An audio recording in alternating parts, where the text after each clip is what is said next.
pessoal, tudo bem com vocês? Eu sou o professor Jefferson e estamos iniciando mais um programa Saberes em Casa. Sejam todos e todas muito bem-vindos e muito bem-vindas.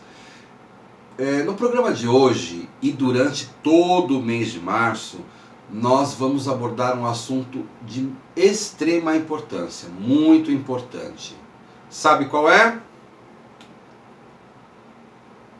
A água, exatamente.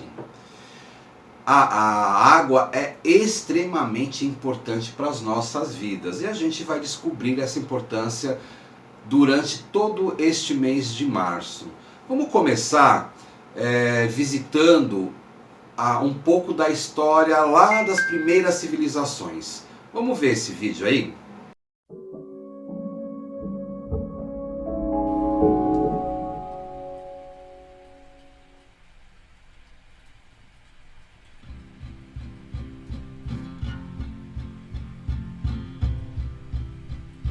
A existência de água não é uma condição necessária apenas para a vida, mas também para o surgimento de civilizações. As populações humanas sempre se fixaram ao longo de bacias hidrográficas. As primeiras surgiram na Mesopotâmia, entre os rios Tigres e Eufrates. Os egípcios construíram suas cidades e desenvolveram sua agricultura na bacia do rio Nilo. Os hebreus surgiram na bacia do rio Jordão e os chineses se desenvolveram às margens dos rios Azul e Amarelo.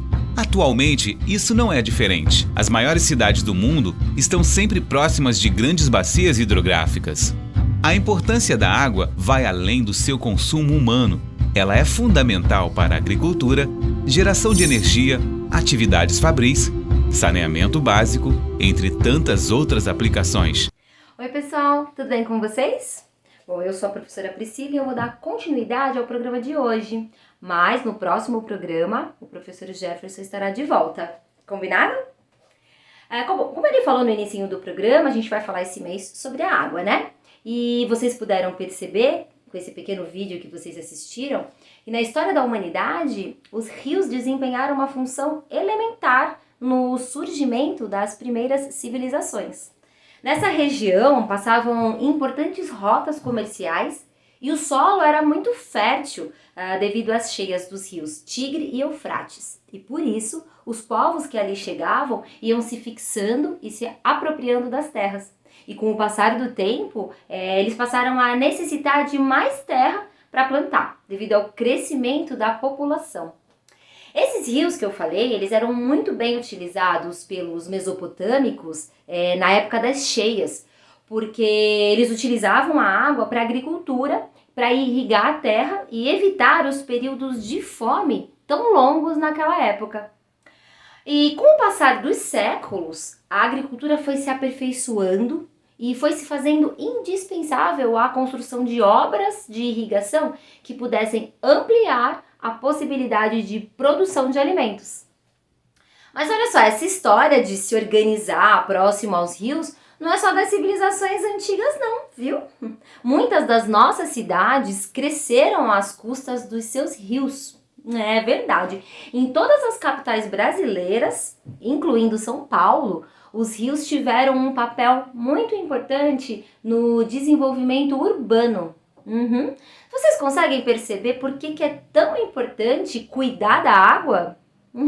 A água, ela é tão importante que ela ganhou um dia só dela. É isso mesmo. Esse dia vai ser comemorado nesse mês de março.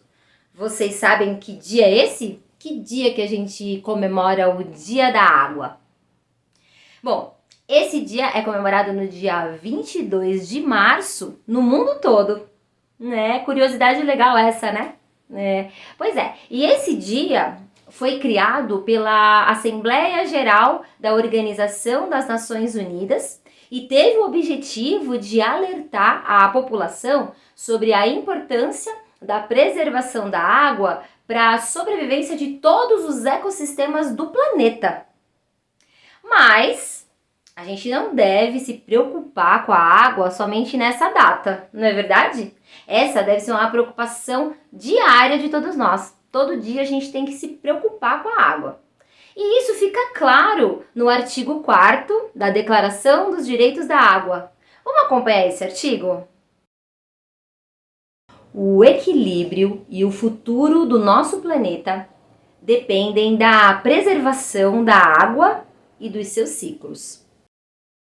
Estes devem permanecer intactos e funcionando normalmente para garantir a continuidade da vida sobre a Terra. Artigo 4º da Declaração dos Direitos da Água. Vocês viram que a água também tem os seus direitos? E que a gente precisa garantir que esses direitos sejam preservados para que ela não acabe, não é verdade? Então, até aqui a gente viu a importância da água, né, na organização das civilizações, a gente viu a importância da água no desenvolvimento urbano, a gente viu que ela é importante também na produção de alimentos, não é? E agora a gente vai falar também sobre a importância dela para o funcionamento do nosso corpo. A gente vai focar um pouquinho no funcionamento do nosso corpo em relação à água, né? Você sabia que a água é fundamental para todo esse funcionamento do corpo da gente? É isso mesmo. Na verdade, a água ela desempenha diversas funções no nosso organismo. Então a gente vai acompanhar, eu quero que vocês acompanhem aí todas essas funções dela, tá bom? Eu vou falando uma por uma. Por exemplo, a primeira, transporta substâncias para as células. É verdade, a água, ela atua como um solvente. Então, ela vai transportando diferentes substâncias para as células, substâncias como minerais, nutrientes e vitaminas. A água também, ela desintoxica o nosso organismo. Ela é responsável pela desintoxicação do organismo quando ela leva as toxinas para os rins e elimina, né, através da urina. É legal, né? A água também, ela regula a temperatura do nosso corpo, né? Como que ela faz isso? Ela regula a temperatura do nosso corpo porque ela compõe o nosso suor. E uma outra função da água no nosso corpo é que ela facilita a digestão. A água regula o nosso intestino, evitando que os resíduos dos alimentos, né, aquilo que o nosso corpo não absorve, se solidifique e cause algum problema na nossa saúde. Legal, né? Pois é, diante de tantas funções, é fundamental que a gente fique o quê? Hidratado ou hidratada, não é verdade? Não sei se vocês sabem, mas recomenda-se a ingestão de 2 a 3 litros de água por dia. Vocês estão tomando bastante água?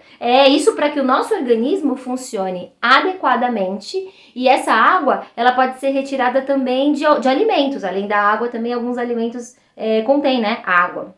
E vale lembrar que a quantidade de água a ser ingerida por uma pessoa ela está relacionada também com as atividades que ela realiza e com o seu estado de saúde, né? Então, e além disso também tem o clima. O clima também influencia na quantidade de água, né? Que a gente tem que ingerir. Em dias muito quentes, por exemplo, a gente tem que beber ainda mais água, né? O que também é válido para aquelas pessoas que realizam atividades físicas, né? Que são, tanto no calor quanto quando a gente faz atividade física, a gente transpira mais. Então, nunca se esqueçam que a gente sempre tem que se hidratar. E dando atenção especial, como eu falei, aos dias quentes e às práticas de atividades físicas mais pesadas. Bom, e por falar em temperatura, você sabia que a temperatura pode influenciar nos estados físicos da água? É verdade, não sei se vocês já ouviram falar dos estados físicos da água. A gente vai falar um pouquinho sobre eles agora, tá bom? Então, os diferentes estados físicos da água, eles podem ser observados no nosso planeta de forma natural. Naturalmente, você vai encontrar água nesses diferentes estados físicos, né? Por exemplo, a água dos rios e dos mares, ela está no estado... Que estado ela está? No estado líquido, não é verdade? Um outro exemplo, a água que sai das nossas torneiras, também, quando a gente abre a torneira, também está no estado líquido. Na verdade, essa é a principal forma como a água é encontrada no planeta, tá? No estado líquido. Agora, a água das geleiras, por exemplo, né? Está no estado sólido. né? O que é o estado sólido? Nesse estado, né, no sólido, a água adquire uma forma e um volume bem definidos. Como, por exemplo, quando a gente coloca a água na forminha de gelo e põe no congelador, né? Quando você tira, tá lá os cubinhos de gelo já na forma sólida, né? Aí é a água. Na atmosfera, a gente encontra a água no estado gasoso, né? Por exemplo, quando a gente ferve a água lá na casa da gente, a gente observa que, ao colocar na panela, ela está no estado líquido. Mas quando ela é submetida a altas temperaturas ali ao fogo do fogão, ela passa do estado líquido para o gasoso, né? Quando ela começa a ferver, ela começa a evaporar, né? Você pode perceber, por exemplo, que se você demorar muito tempo deixando ela ali fervendo, ela acaba não tendo mais água na panela. Por quê? Porque ela evaporou tudo, né? Legal? Nossa, quanta coisa a gente aprendeu hoje, né? E a água, isso e muito mais. Mas vamos lá, por hoje a gente está chegando ao fim, né, de mais um programa. Eu espero ter despertado em vocês algumas reflexões sobre a importância da água para a humanidade. E não é por acaso que existem tantas preocupações com o acesso e com a qualidade desse recurso tão importante, não é verdade? Bom, agora procura se lembrar de tudo que a gente falou aqui no programa de hoje, né? A gente falou bastante coisa. Você observou, né? Você observou que o resfriamento e o aquecimento alteram o estado físico da água? Lembra que eu falei agora há pouco? Agora, observa como é a água que sai da torneira, o que acontece quando colocamos a água no congelador, né? Que foi tudo que eu falei, a água fervendo na panela, as roupas molhadas no varal, né? As nuvens que começam a se formar no céu. E faz um registro do seu caderno, depois de observar tudo isso, né? No caderno, numa folha de sulfite, o que aconteceu com a água em cada uma dessas situações. Fique à vontade para registrar, né, outras situações também que você perceber aí em relação à água e essas mudanças que a gente conversou. E não esquece, se puder e quiser, coloca lá, manda nas suas redes sociais com a hashtag Saberes em Casa. Combinado? E não se esqueçam, hidratem-se, como a gente já conversou hoje aí, que é muito importante, e cuidem-se. Tchau, tchau!